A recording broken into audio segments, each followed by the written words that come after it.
자, 지난 시간에는 우리가 하나님, 그 다음에 죄에 대해서 이제 살펴봤고, 특별히 하나님의 거룩함에 참여하지 못하면 마귀와 그의 천사들과 함께 하나님이 마련해 놓으신 불호수라고 하는 영원한 지옥에 이제 들어가야 된다, 이렇게 말씀을 드렸습니다.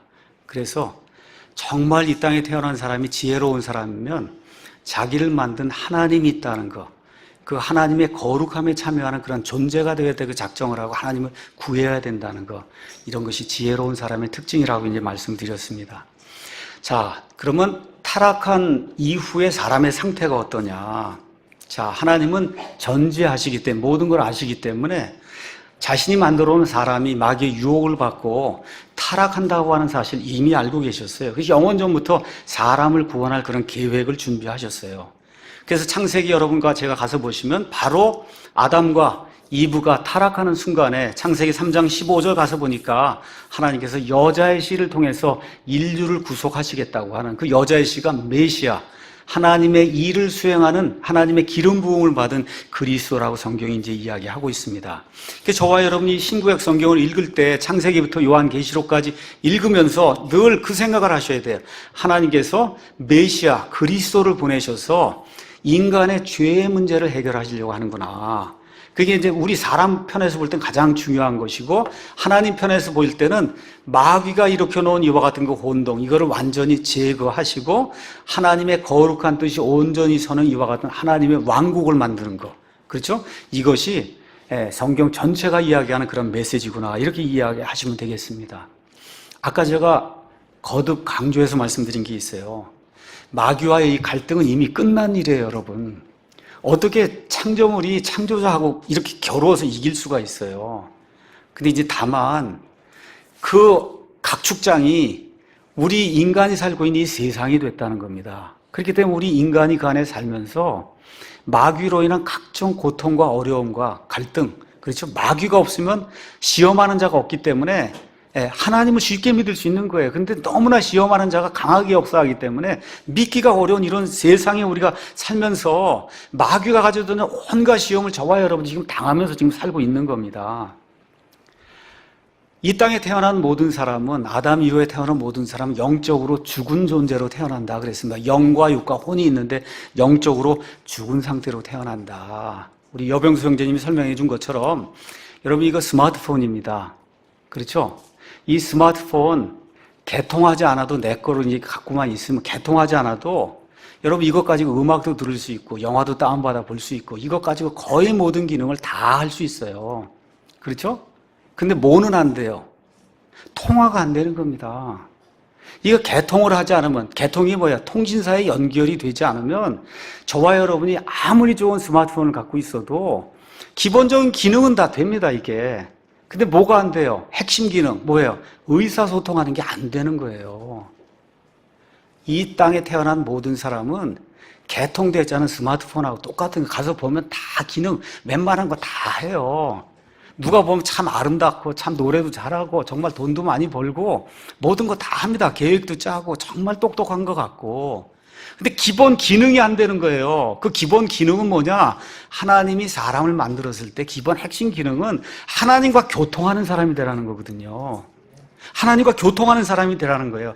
그러니까 이 땅에 태어난 모든 사람은 개통이 되지 않은 미개통 스마트폰이다, 그렇게 생각하시면 돼요. 기본적인 기능 하는데 가장 중요한 핵심 기능이 안 되는 거예요. 그럼 여러분, 이거 하려면 어떻게 해야 돼요? 통신사에 가서 개통해 주세요 하고 개통을 해야만 드디어 뭐야? 통화가 되면서 이 스마트폰의 원래 기능, 폰의 기능이 뭐예요? 통화하는 거 아닙니까? 이 통화가 안 되니까 소용없는 거예요, 원칙적으로. 사람도 마찬가지예요. 태어나서 멋있게 생기고 돈도 많이 벌고 대통령도 되고 교황도 되고 모두 되고 다 될 수 있어요. 그런데 하나님하고 영적으로 교제해서 하나님의 거룩함에 참여할 수 있는 존재가 안 되면 기본적으로 그 사람의 핵심 의무를 못하는 겁니다. 이해하시겠죠? 예. 그래서 구원은 뭐냐 하면 미개통 스마트폰을 통신사에 가입하는 거하고 똑같은 거예요. 통신사 가서 가입을 해요. 그럼 어떻게 돼요? 사람이 하나님하고 드디어 연결이 되는 거예요. 통신망이 뭐예요? 그게 성령님이란 말이에요. 이 성령님에 의해서 하나님하고 통신이 되는 이런 상태가 되는 게 그게 구원이에요. 여러분 이해하기 쉬우시죠? 그게 통신이 되는 겁니다. 그래서 아무리 훌륭한 사람도 하나님하고 연결되어 있지 않으면 성경은 마귀의 자녀로 진노의 자식이다 그렇게 이야기하는 거예요. 요걸 깨닫는 사람이 가장 지혜로운 사람이라고 성경이 우리에게 이야기하고 있는 거예요. 하나님하고 연결이 돼야 하나님의 본성에 참여해서 하나님의 거룩함을 저와 여러분이 하나님이 입혀주셔서 입을 수 있는 거예요. 내 힘으로 입는 것이 아니라 입혀주셔서 입을 수 있는 거예요. 근데 여러분 개통은 내가 원해야 되는 거죠. 그래서 난 이거 갖고 그냥 음악하고 뭐 이거 갖고 그냥 하면 되지 뭐 굳이 안 해도 된다. 그럼 개통할 필요가 없는 거예요. 근데 의사소통을 하려면 개통해야 되죠. 마찬가지예요. 하나님하고 의사소통을 하시려면 구원 받으셔야 되는 거예요. 그 구원 받으려면 구원 받길 원해야 받는 겁니다, 여러분. 너무 간단한 거예요. 구원받기를 원해야 받는 거예요. 구원받기. 누구든지 주의 이름을 부르는 자는 구원을 받는 거예요. 그건 뭐 누구든지 whosoever 믿고자 하는 자, 구원받고자 하는 자 구원받는 겁니다. 그냥 구원시켜주지 않습니다. 그래서 하나님의 구원 계획에 대해서 말씀을 드리도록 하겠습니다. 첫 시간에 이야기 드린 대로 하나님은 절대적으로 공의롭고 절대적으로 거룩하고 절대적으로 의로운 그런 분이에요. 근데 또 동시에 저와 여러분이 아이들 낳고 살면 그 아이들 처음에 이렇게 키울 때 보면 정말 이건 해서는 안 될 그런 일들을 하고 그럴 때 보면 너무 어리석고 그럼 어떻게 해요? 야단도 치고 그러지만 근본적으로 이건 내 자식 아닙니까? 그렇죠? 하나님이 온 세상 우주 공간에 여러 창조물을 만들었는데 하나님이 사람에게만 하나님의 형상을 줬어요. 그만큼 극진히 사랑하는 존재란 말이에요. 근데 이게 어리석은 가운데 있거든요. 그렇죠? 그러니까 어떻게 불쌍히 여긴단 말이에요. 불쌍히 여겨요. 그러니까 하나님의 형상이 있는 이 존재들을 하나님이 공의롭게 다스려야 하기도 하고 또 동시에 하나님의 자식이니까 불쌍히 여긴단 말이에요. 근데 아무리 불쌍히 여겨도 하나님이 할 수 없는 게 있어요. 하나님의 거룩함을 훼손시키면서까지 그를 사랑할 수는 없는 거예요. 하나님은 절대적으로 옳은 분이기 때문에 절대적으로 옳은 거 거기서 떠나면 죄인데 하나님이 죄를 지으면서까지 그러니까 불의한 사람을 하나님이 너는 옳다고 하나님이 그렇게 해줄 수가 없다는 겁니다. 그래서 하나님이 고민이 되는 거 하나님 입장에서 그게 뭐예요? 구원 계획의 요점을 지금 말씀을 드리면 그거예요. 하나님 자신의 무한한 공의, 거룩함을 유지하면서 하나님 자신의 무한한 사랑을 이 사람들에게 베풀어 줘야 되지 않겠습니까? 그렇죠? 이게 하나님의 구원 계획의 핵심이다. 그렇게 저와 여러분이 이해하시면 돼요. 그런데 이거를 사람들에게 알려줘야 사람이 구원받을 거 아닙니까? 그 알려주기 위해서 주신 게 하나님의 계시를 담은 성경이에요. 그래서 이 성경을 통해서 저와 여러분이 구원받는 겁니다. 하나님이 사람이 어떻게 살아야 되고 어떻게 구원받는가를 이 안에 자세히 기록해 놓으셨어요. 그걸 계시라고 이야기하는 거예요. 그 계시 가운데 가장 큰 계시가 사람 편에서 봤을 때는 뭐냐? 어떻게 구원받는가를 드러내 알려주시는 게 사람 편에서 가장 큰 계시예요. 그렇죠, 여러분? 예. 그럼 하나님이 성경을 딱 펴는 순간부터 사람이 어떻게 구원받는가를 어떻게 계시해 주셨냐? 하나님의 구원 방법은 하나님이 딱 정해 놓으셨어요. 그거는 대신 속죄를 해야 된다는 거예요. 어떤 존재가 죄를 지었으면 죄가 없는 존재가 피를 흘리고 죽어서 그 존재를 위해서 대신 죽어야만 된다는 거예요. 그게 지금 성경이 이야기하는 창세기부터 시작해서 요한계시록까지 이야기하는 하나님의 구원 계획의 핵심이에요. 그래서 저와 여러분이 레위기 들어가서 하나님이 속죄하는 그런 방법을 보면 사람이 죄를 짓습니다. 그럼 어떻게 해요? 짐승을 끌고 저기 제사장이 있는 성막으로 간단 말이에요. 그럼 제사장이 칼을 갖고 있다가 그 사람에게 줍니다. 그럼 어떻게 그 사람이 죄는 자기가 졌는데 어린 양이든 소든 끌고 가서 거기다 머리에다 안수를 하는 거예요. 제가 이러이러한 죄를 졌는데 이 죄를 이 소에게 전가를 시킵니다. 이 양에게 제가 전가를 시킵니다. 제가 원래 죽어야 되는데 저는 죽을 수 없으니 이 양이나 소가 대신 죽도록 제가 모든 죄를 안수를 통해서 여기다 옮깁니다. 이게 전가 행위예요. 그리고 어떻게 해요? 죽인단 말이에요. 제사장이 죽이는 게 아니라 자기가 죽이는 거예요. 그럼 어떻게 해도 피가 튀어나오지 않습니까? 그렇죠? 뼈저리게 느끼는 거예요. 죄가 있으면 피를 흘리고 죽어야 되는구나. 그렇죠? 그럼 어떻게 해요? 제사장이 피를 제단 위에다 뿌린단 말입니다. 그래 어떻게 속죄가 이루어지는 거예요. 그러고 난 다음에 제사장이 또 뭐라고 얘기하느냐. 칼을 주고 이걸 다 조각을 내라. 그럼 조각조각을 내면 제사장이 조각 낸 걸 가져다가 저기 헐헐 타고 있는 불에다 갖다 조각들을 던져버리면 지글지글대고 이게 타잖아요. 이 사람이 또 뭘 느껴요? 아, 이게 죄가 이걸 다 끝나는 게 아니라 불 속에 들어가서 이게 죽도록 이게 타야 되는 거구나. 이거를 하여튼 죄를 짓고 그래서 짐승을 갖고 가서 이 의식을 한번 행하고 나면 그냥 땀이 쭉 흐르는 거예요, 이게. 아이고, 이렇게 돼야 될, 이 당사자가 원래 내가 죽어야 되고, 내가 지옥불 속에 들어가야 되는 거를 누가 대신 죽었어요? 양이나 소가 대신 죽어서 그 피를 흘리게 될 때 하나님이 대신 속죄를 통해서 나를 용서해 주시는구나. 근데 이게 계속 진행이 되는 거예요. 왜 그러냐? 짐승은 완전하지 않기 때문에 불완전하잖아요. 사람보다 못하잖아요. 다만 뭐가 없어요? 죄가 없다는 거지. 사람에게는 하나님의 형상이 있어서 엄청난 존재고 이 짐승은 아무것도 아니기 때문에 이 짐승이 흘린 피로는 죄를 일시적으로 덮는 일은 가능해도 죄를 완전히 제거하는 게 불가능했단 말이에요. 그렇지만 하나님이 보여주신 게 뭐예요? 이렇게 대신 속죄를 해야만 그래야 내 죄가 속죄가 될 수 있다. 이거를 하나님이 누누이 처음부터 끝까지 이제 보여주신 겁니다. 자, 그러면 왜 하나님이 직접 이 땅에 사람의 몸을 입고 오셔야 되냐? 그것도 죄 없는 존재가 되기 위해 처녀 탄생을 하셔야 되냐? 그 이유를 이제 설명을 해드리겠습니다. 짐승의 희생은 끝이 있을까요? 없을까요? 없는 거야. 계속 드려야 되는 거예요. 그렇죠? 왜 그래요? 불완전하기 때문에. 죄를 덮기만 하지 제거할 수 없기 때문에. 자, 그러면 하나님 편에서 하나님의 완전한 거룩함, 공의를 만족을 시키고 동시에 하나님이 사랑을 보여주시기 위해서는 어떤 희생물이 필요하냐 하면 완벽하게 절대적으로 죄가 없는 그러한 희생물이 필요하단 말이에요. 그런 희생물이 될 수 있는 거 짐승은 불완전하기 때문에 계속 해야 되는 거예요. 영어로 엔들리스, 끝이 없는 거예요. 계속 해야 되는 거예요. 이거 안 되지 않습니까? 그렇죠? 자, 그러면 사람 가운데 누가 되면 좋은데 사람 가운데 죄 없는 사람이 있어요? 없잖아요. 그러면 또 하나 남아있는 존재가 뭐가 있어요? 천사가 있는데 천사는 피를 흘리고 죽을 수 있는 존재예요? 아니에요? 천사는 몸을 가지고 있는 존재가 아니에요. 피를 가지고 있는 존재가 아니에요. 하나님은 피를 흘리고 대신 죽어야만 그래야 그 희생 예물을 받으시고 그리고 진정이 되셔서 죄를 용서해 주시는데 천사는 죽을 수가 없는 거예요. 히브리서 2장에 나와 있는 것처럼 이 예수님께서 이 땅에 오실 때 천사의 본성을 입지 아니하시고 아브라함의 씨를 취하셨다. 사람이 될 수밖에 없는 그러한 상황이 된 거예요. 그러니까 아들 하나님께서 어떻게 해요? 작정을 하시고 이 땅에 처녀 탄생을 통해 성령님의 씨에 의해서 수태가 돼서 이 땅에 내려오셔서 죄 없는 가운데 수태가 되시고, 그렇죠? 사람의 피를 공유하신 분이 아니기 때문에 죄 없는 가운데 수태하시고 죄 없는 가운데 태어나셔서 33년 반 동안 죄 없는 삶을 사시고, 그렇죠? 십자가에서 다 이루었다 하고 죽으실 때 피를 흘리시고 죽으심으로 그래서 어떻게 돼요? 죄가 없는 완전 무결한 희생 예물이 되실 수 있었던 거예요. 그러니까 하나님이 사람이 됐다고 하는 이 성육신의 교리, 그걸 이루기 위해서 남자의 힘을 빌리지 않고 처녀 혼자의 힘에 의해서 성령님의 씨를 받아서 예수님이 이 땅에 오셔야만 그 일이 가능하다는 겁니다.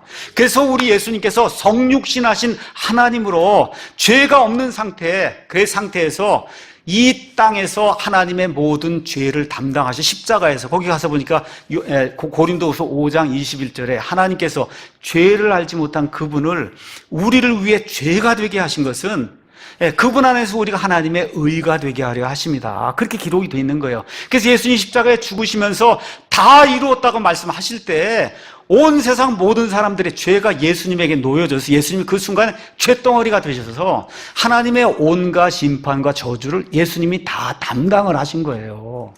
이거 통해서 단번 희생, 이 속죄 희생을 통해서 누구든지 그분을 믿기만 하면 이젠 더 이상 양 갖고 오고 소 갖고 오고 교회당에 그렇게 오는 게 아닌 시대가 열리게 된 겁니다.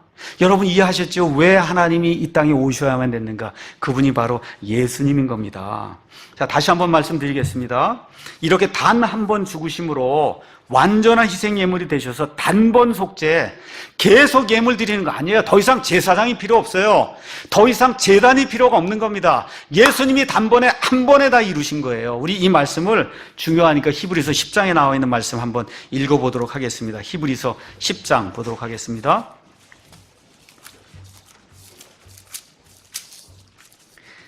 히브리서 10장 10절부터 이제 보도록 하겠습니다. 바로 이 뜻으로 말미암아 예수 그리스도의 몸이 단 한 번 영원히 드려짐을 통해 우리가 거룩히 구별된, 여러분 거룩히 구별된 겁니다.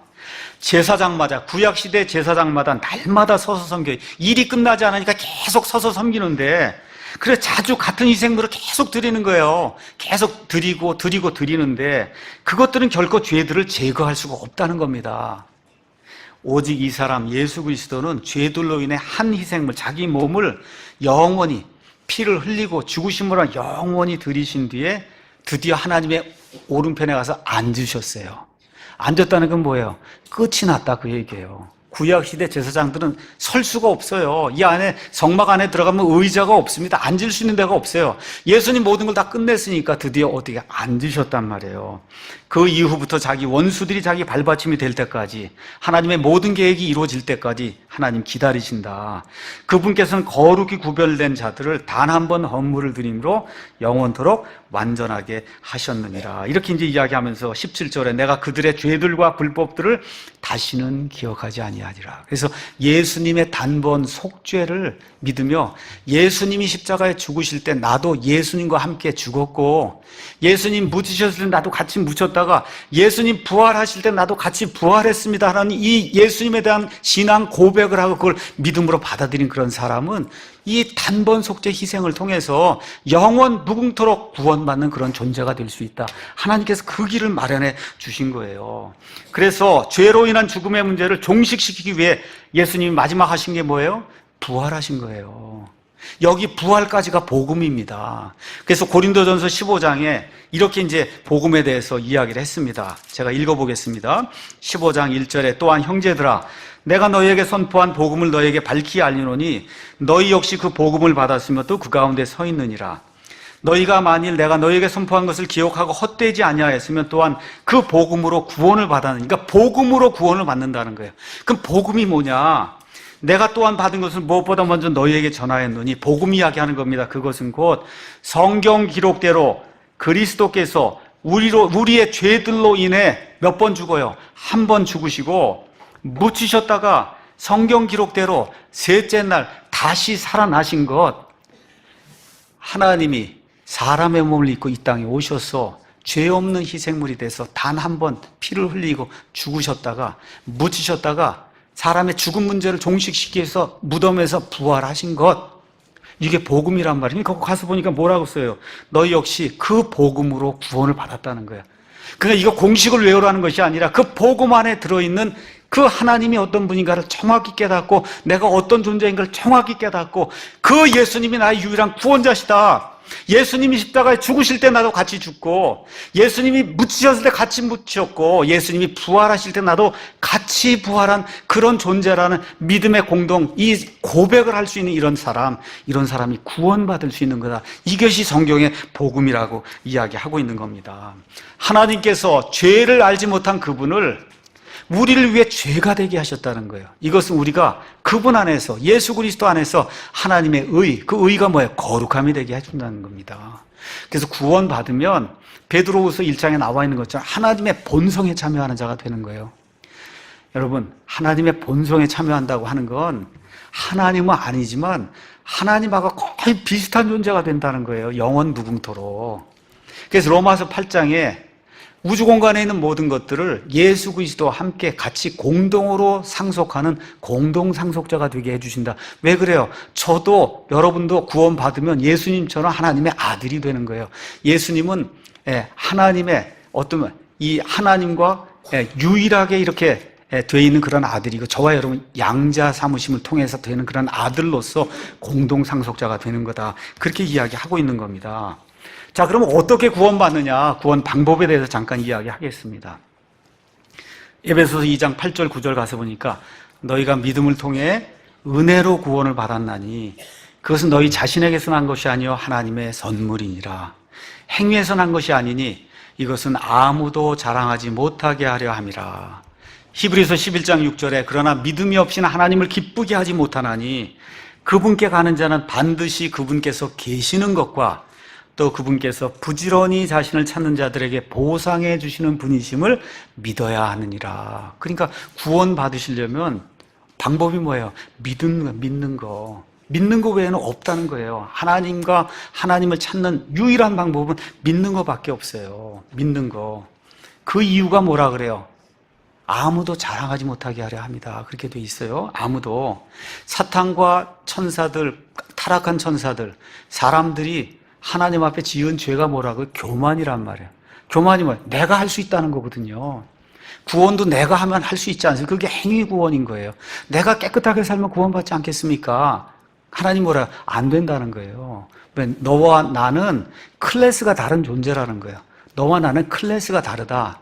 클래스가 다르기 때문에 쉽게 말씀드려요. 이 우주 공간에 있는 모든 다이아몬드 다 누가 만든 거예요? 하나님 만든 건데 그거 제가 조금 가져가겠습니다. 하나님이 그거 귀하게 여기겠냔 말이에요. 우주 공간에 있는 모든 금은 덩어리 이거 다 하나님이 만든 건데 제가 해갖고 이만큼 싸갖고 들고 가서 하나님 제가 이거 갖고 왔다 그러면 하나님이 얼마나 우습게 여기겠냐 그 얘기예요. 그렇죠? 그 하나님이 뭘 요구하는 거냐? 내가 하나님이란 사실만 믿어달라 그렇게 얘기하는 거예요. 내가 너를 창조한 그 창조자란 그 사실만 믿어달라. 하나님이 그걸 요구. 온 세상 우주 공간의 모든 게 하나님 건데 뭐 제가 빌 게이츠가 돼서 돈이 이렇게 많습니까? 달러를 싸가지고 가다 하나님이 그게 무슨 소용이 있냐는 게 이게 온 우주 공간 이게 다 만들려고 하면 이거보다 10배, 1000배, 1000억 배 되는 것도 내가 만들 수 있는데 그걸 싸가지고 와 하나님에게 무슨 도움이 되겠냐는 겁니다. 그러니까 부모 자식 간에도 부모에게 뭘 선물해 주는 거 물론 좋은 거예요. 근데 부모가 가장 좋아하는 게 뭐예요? 엄마 아빠를 믿어주는 거잖아요. 그렇죠? 자식들이 엄마 아빠를 신뢰하고 믿어주는 거 아닙니까? 아버지 하나님도 그걸 원하시는 거다. 또 왜 믿음만 원하냐? 모든 사람을 공정하게 다스리기 위해서 믿음만 원하는 거예요. 만일에 공부 잘한 사람만 구원받고, 그렇죠? 돈 많은 사람만 구원받고, 구원받을 수 있는 기회가 많은 사람만 구원받고, 이렇게 되면 나중에 지옥에 간 사람들이 하나님께 뭐라 그래서 하나님, 당신은 불공평합니다. 그렇죠? 불공평하다는 거예요. 근데 아프리카에 있는 사람도 뭐로 구원받아요? 믿음으로 구원받는 거예요. 가난한 사람도 믿음으로 구원받는 거. 돈 드는 거 아니에요. 무슨 행위 가는 거 아니에요. 그렇죠? 유심히 생각해보고 나를 만드신 존재가 있고 그분 앞에 내가 서야 된다는 그 사실을 인정하고 하나님만 믿습니다 하고 하나님 앞에 나아갈 때 하나님이 모든 사람에게 공정하게 대우해 주는 거 아닙니까? 그렇죠. 대통령도 뭘 통해서만 가요? 믿음을 통해서 구원받는 거예요. 소용없어요. 이 세상에 권력 갖고 구원받는 거 아닙니다. 그래서 모든 사람을 똑같은 잣대로, 똑같은 공평한 그런 잣대로 하나님이 모두에게 기회를 주시기 위해서는 돈 들이지 않고 배우지 않고, 그렇죠? 재산이 많지 않아도 그래도 될 수 있는 유일한 것, 그건 뭐예요? 믿음만 요구하시는 거다. 그 다음에 구원의 수단은 여기 조금 아까 에베소서 2장 8절 9절 가서 보니까 너희가 믿음을 통해 은혜로 구원받았다는 겁니다. 은혜. 수단은 은혜라는 거예요. 은혜. 은혜는 받을 자격이 없는데 넘치도록 부어주는 선물이 은혜입니다. 저와 여러분이 열심히 가서, 회사 가서 열심히 가서 일했더니 한 달에 300만 원을 주면 여러분 그거 은혜입니까? 보수입니까? 그건 보수에 열심히 일하니까 그러니까 거기에 마땅한 걸 준 거예요. 그런데 일을 하나도 하지 아니할지라도, 그렇죠? 그래도 무언가 300만 원을 누가 주고 아버지 엄마가 너 이번에 200만 원 갖고 가서 써라 그렇게 얘기해. 아무것도 안 했는데 그럼 어때요? 그거 보수의 은혜예요. 그건 은혜란 말이에요. 은혜란 말이에요. 그래서 지금 여기 있는 것처럼 아무도 자랑하면 안 되거든. 내가 했기 때문에 구원받았으면 안 된단 말이에요. 그러니까 하나님은 어떻게 해요? 모든 걸 은혜로 해결해 주시는 거다. 로마서 4장 4절에서 5절 가서 보니까 이제 일하는 자는 품삯을 보수를 은혜로 여기지 않냐고 빚으로 여기거니와. 그렇죠. 나를 사용했으면 100만 원 줘야죠. 그게 빚이란 말입니다. 그거 받는 거 당연한 거예요. 그게. 그런데 일을 하지 아니할지라도 경건치 아니한 자, 경건치 않은 자는 하나님의 뜻대로 살지 못하는 자를 의롭다고 하나님이 만들어 주시니까 의가 있는 게 아니고 하나님이 너는 거룩한 자다, 의로운 자라고 하나님이 인정해 주시는 그거, 그렇죠? 이거를 믿는 자에게는 그의 믿음을 의로 여겨 주신다는 겁니다. 그의 믿음을. 그래서 하나님의 구원 수단은 은혜예요.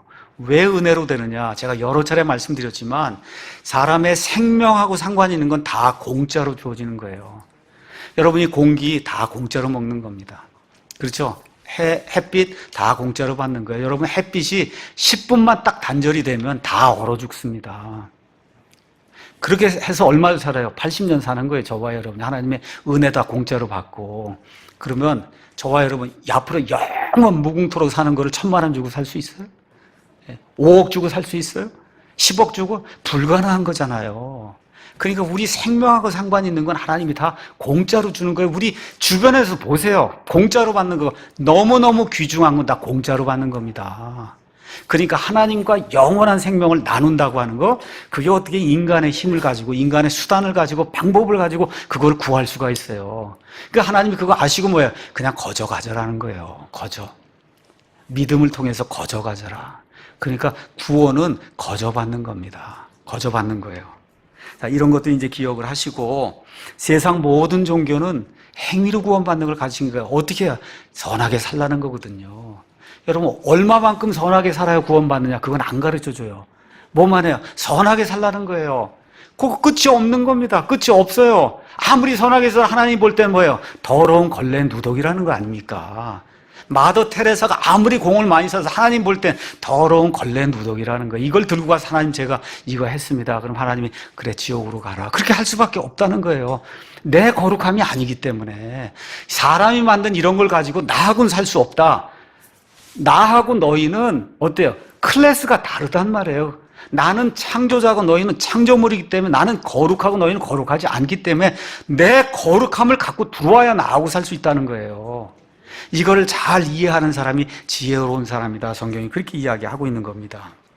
자, 그럼 구원에 어떻게 이룰 수 있습니까? 구원에 이르는 길 어떻게 믿을 수 있습니까?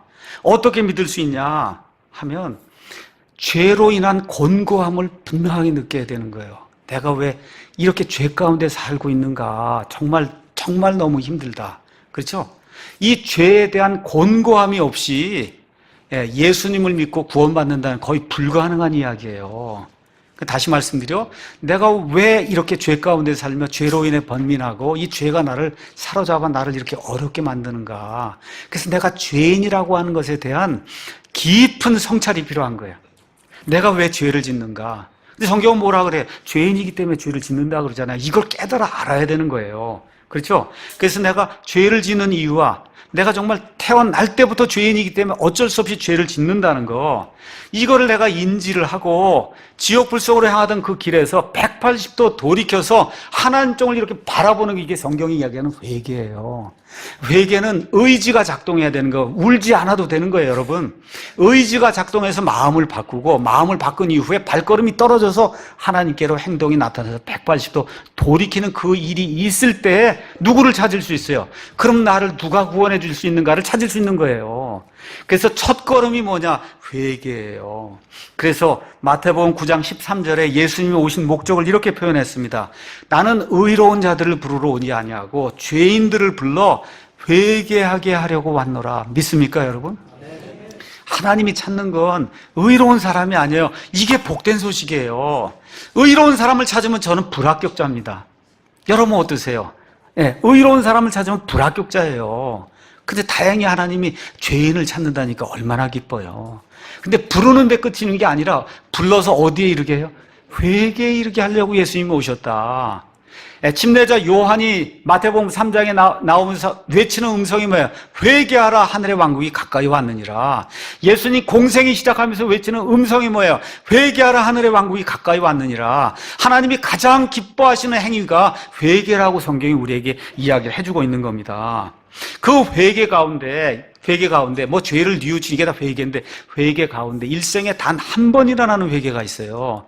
그 회개를 생명에 이르는 회개라고 사도행전 11장 18절에 이야기하고 있는 거예요.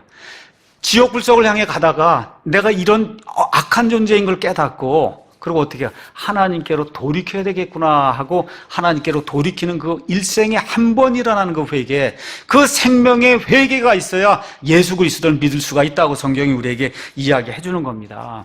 이 생명의 회개가 있을 때 누가복음 24장 47절에 48절이 이야기하는 것처럼 이 생명에 이르는 회개가 있을 때 어떤 일이 생겨요? 죄들의 사면이 이루어지는 거다. 죄들의 사면이 이루어진다고 성경이 우리에게 이야기하는 겁니다. 그렇기 때문에 회개 없이 구원받으라고 이야기하는 건 대단히 위험한 거예요.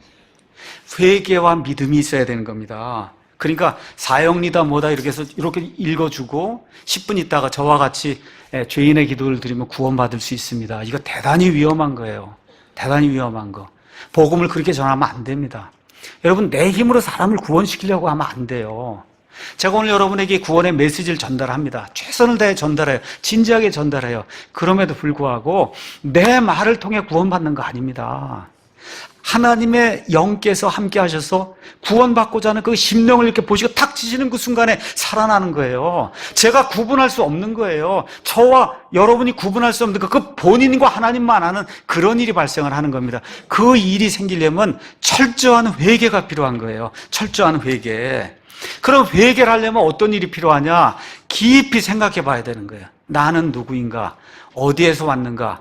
나는 지금 무슨 일을 하고 있고 앞으로 어디에 갈 것인가?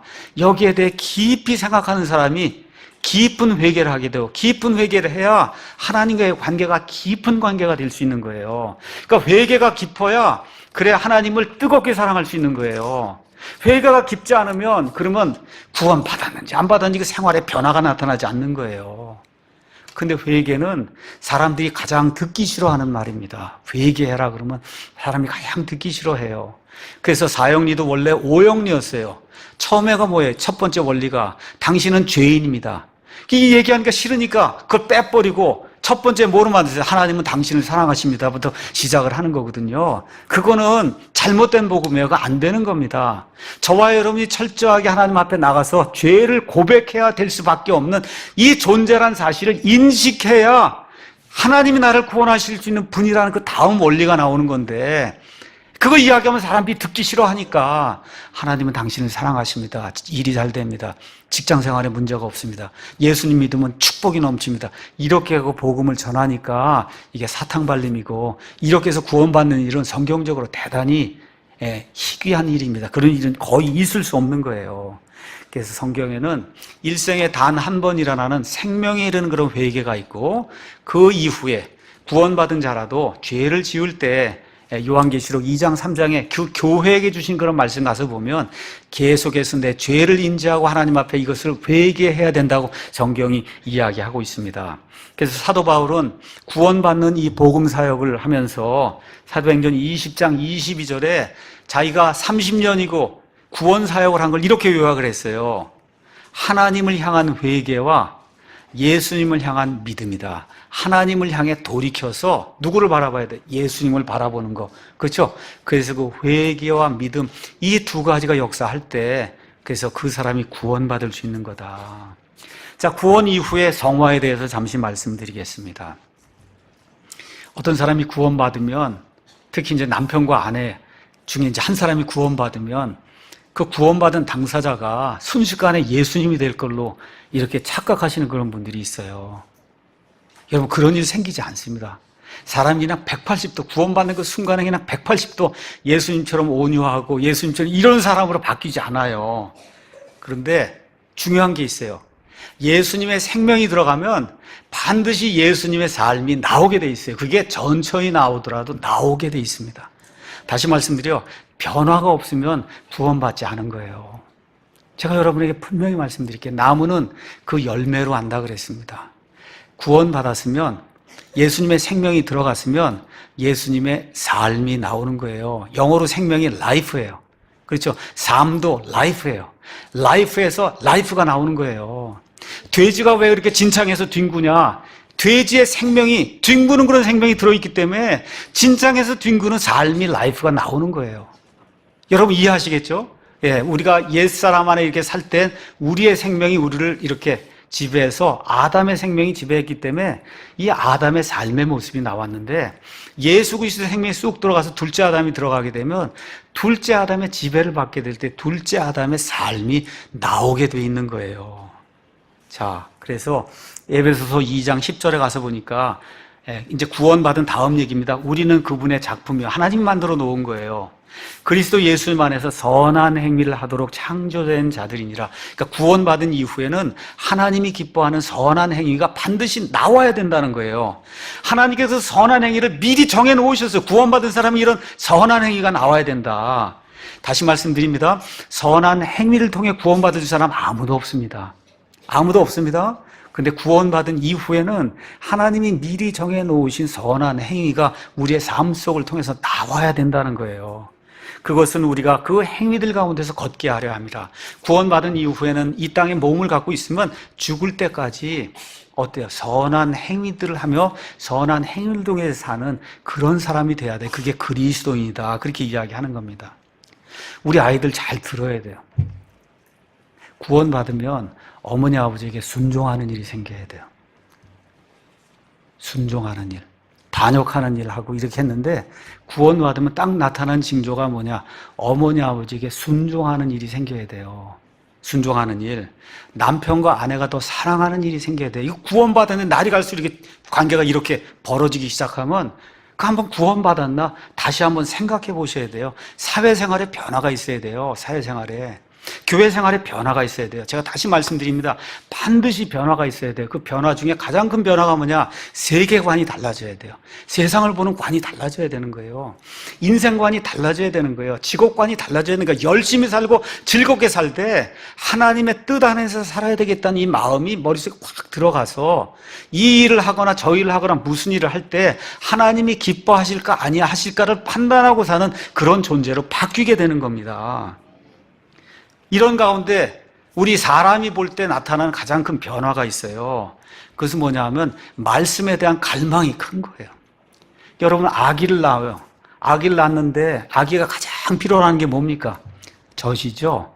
젖 안 주면 어떻게 해요? 아무리 순한 아이도 엄청나게 울잖아요. 그렇죠? 다시 태어났단 말이에요. 태어난 사람의 가장 중요한 증표가 뭐냐?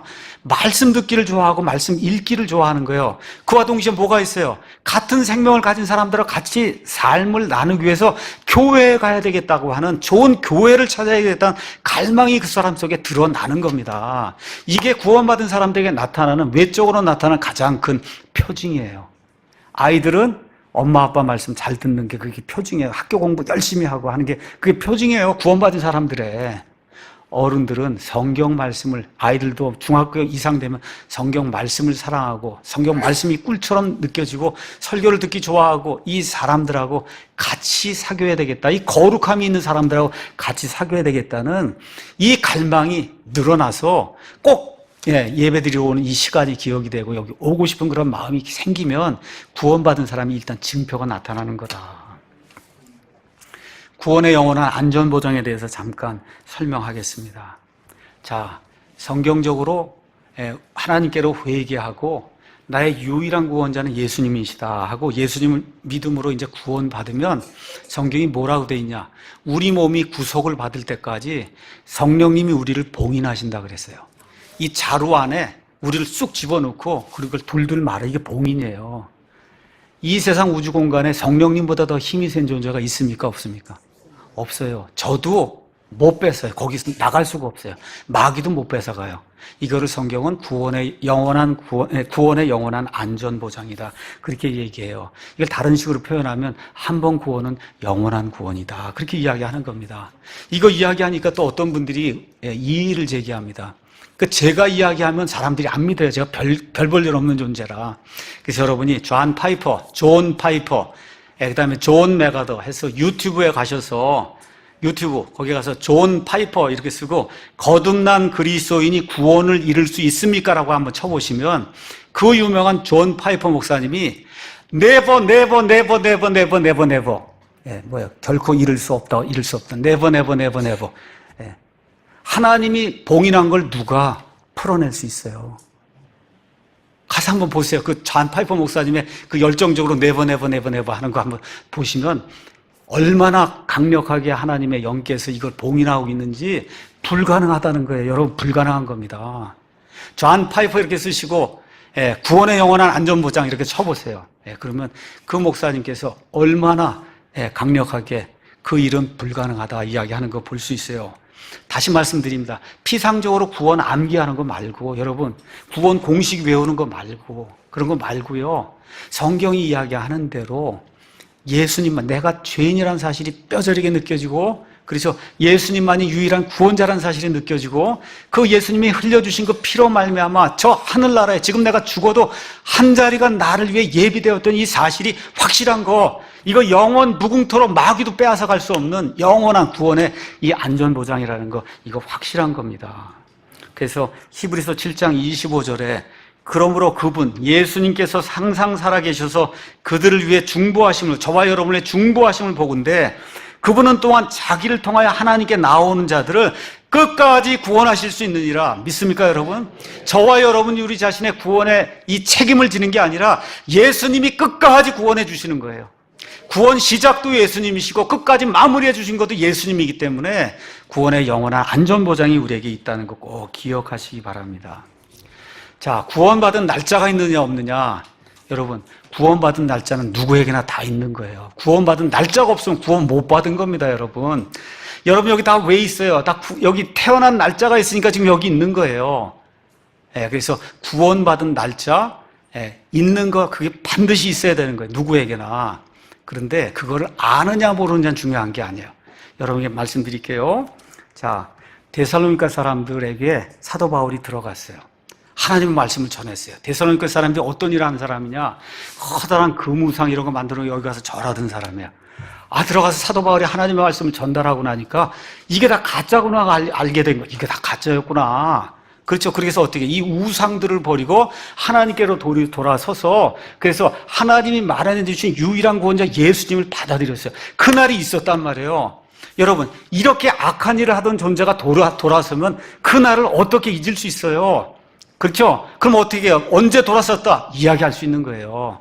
사도 바울이 다마스쿠스 그 도상으로 가다가 하늘에서 비춰진 빛을 보고 돌이켰어요. 그렇죠? 떨어졌습니다. 하나님의 음성을 들었어요.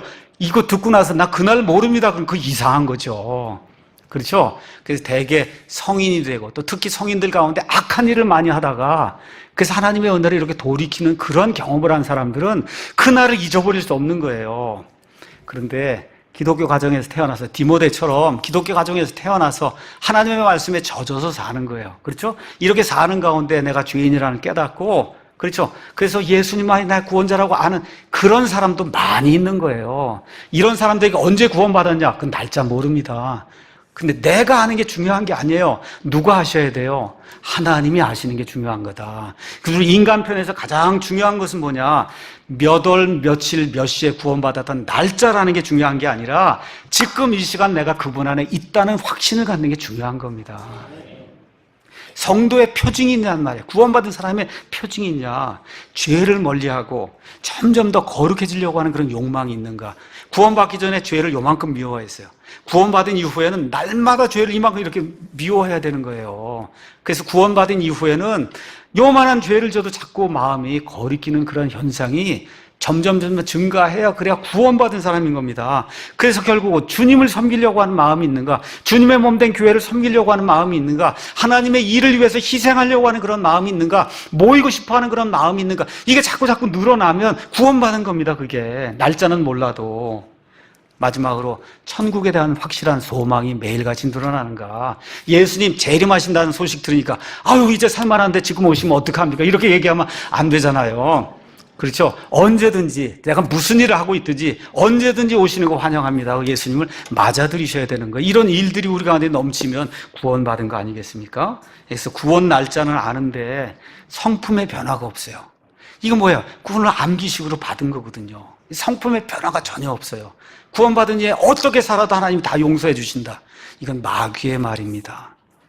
마귀의 말이에요. 구원받았는데 어떻게 죄 가운데 거할 수 있어요? 안 되는 겁니다. 그렇죠? 그래서 맑은 정신으로 옳고 바른 것을 구분해 나가는 그런 성도가 되는 것. 이런 것이 없으면 내가 정말 구원받았는가 다시 한번 내 자신을 돌이켜 봐야 돼요. 이제 결론의 말씀 드리도록 하겠습니다. 자, 구원을 어떻게 받느냐?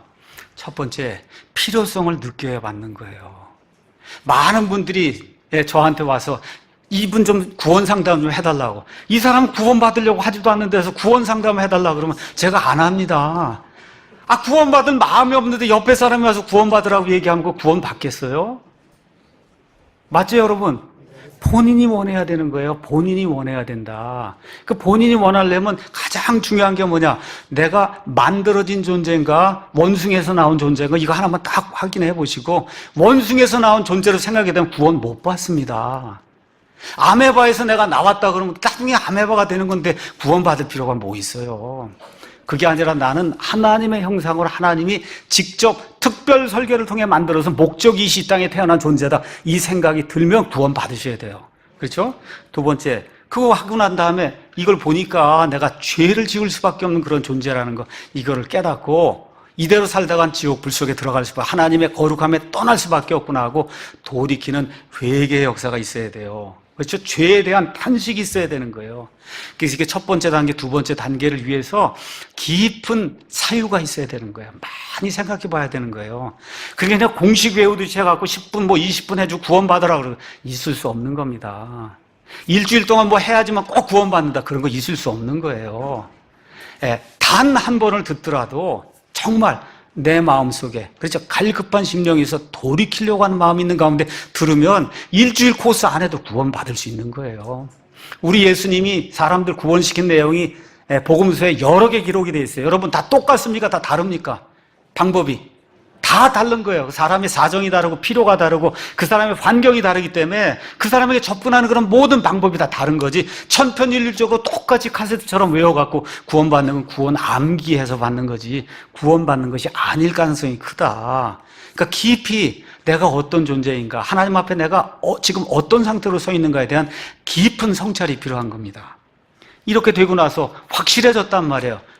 그러니까 성경 말씀 보니까 유일한 구원자가 하나님이 사람의 몸을 입고 이 땅에 오신 예수님밖에 없구나. 그 외에 나머지 모든 건 다 창조물이구나. 나를 구원할 수 없는 창조물이구나. 이걸 깨닫게 되고, 그 하나님이 단 한 번에 영원 무궁토록 완전 무결한 희생 예물이 되셔서 십자가에서 피를 흘려 죽으시고, 피 흘림이 없으면 저희들의 사면이 없기 때문에 반드시 피를 흘려 죽으시고 묻히셨다가 다시 부활하셨음을 내 입으로 고백을 하고 마음속으로 믿게 될 때 성경이 그 복음으로 저와 여러분이 구원받는다고 이야기를 하는 거예요. 그래서 반드시 부활신앙이 있어야 되는 겁니다. 부활한다고 하는 것이나 그것이 있어야 되는 거예요. 그래서 로마서 10장에 가서 보니까 이걸 이렇게 이제 표현했습니다. 여러분이 잘 알지만 제가 이제 읽어드리겠습니다. 내가 만일 내 입으로 주 예수님을 시인하고 예수님만이 유일한 구원자입니다 하고 시인하고 하나님께서 그분을 죽은 자들보다 살리신 것을 내 마음속으로 믿으면 구원을 받으리니, 부활신앙을 고백해야 된다는 거예요. 예수님 부활하신 것처럼 나도 부활합니다. 사람이 마음으로 믿어 의에 이르고 입으로 시인하여 구원에 이르느니라. 이 일이 생기기 전에 뭐가 필요하다고요? 회개하는 일이 필요한 거다. 그렇죠? 이렇게 해서 이제 구원받은 이후에 구원의 확신은 내가 주는 게 아니에요. 성경이 주는 겁니다. 예수님 안에 있으면 예수님이 끝까지 구원시켜 줄 수 있다고 성경이 얘기해 주니까 믿는 거예요. 성경 그대로 믿고 구원의 영원한 안전보장을 갖고 평안한 그런 믿음 생활을 하면 됩니다. 이것이 끝난 이후에 이미 구원받았어요. 하나님의 백성이 됐어요.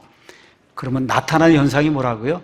말씀을 추구하고, 그렇죠? 건강한 교회를 찾아서 젖을 먹고 자라려고 하는 그런 마음이 생기게 돼 있는 겁니다. 이러한 절차를 거쳐서 예수 그리스도의 장성한 그 키에, 이렇게 건강한 그런 키에 이렇게 장성한 분량에까지 이르는 좋은 그리스도인이 이제 되는 겁니다.